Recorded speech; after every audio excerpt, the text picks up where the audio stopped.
Более 450 миллиардов тенге отдали казахстанцы букмекерам. При этом иностранные компании увеличили свой доход в 4,5 раза. Букмекеры за январь-сентябрь 2022 года заработали 456,2 миллиарда тенге, что в 8,5 раз больше по сравнению с аналогичным периодом предыдущего года, передает информационное агентство «Голос народа». Как сообщает energyprom.kz, по объему услуг деятельность по организации азартных игр и заключению пари уступает лишь операциям с недвижимым имуществом, деятельности в области архитектуры, инженерных изысканий, технических испытаний и анализа, а также компьютерному программированию и консультационным услугам. За указанный период больше всего заработали средние букмекерские компании – более 276 миллиардов тенге.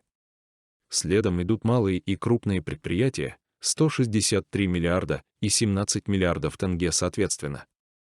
На индивидуальных предпринимателей пришлось лишь 9 миллионов 900 тысяч тенге.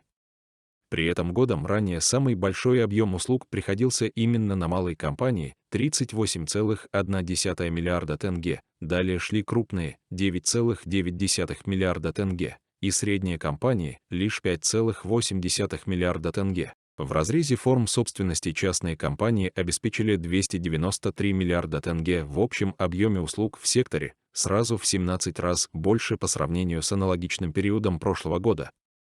Существенный объем также пришелся на иностранные компании – 163 миллиарда тенге, а это в 4,5 раза больше по сравнению с 2021 годом. На те деньги, что казахстанцы отдали букмекерам, можно было купить более 10 тысяч двухкомнатных квартир в Алматы площадью 64 квадратных метров каждая.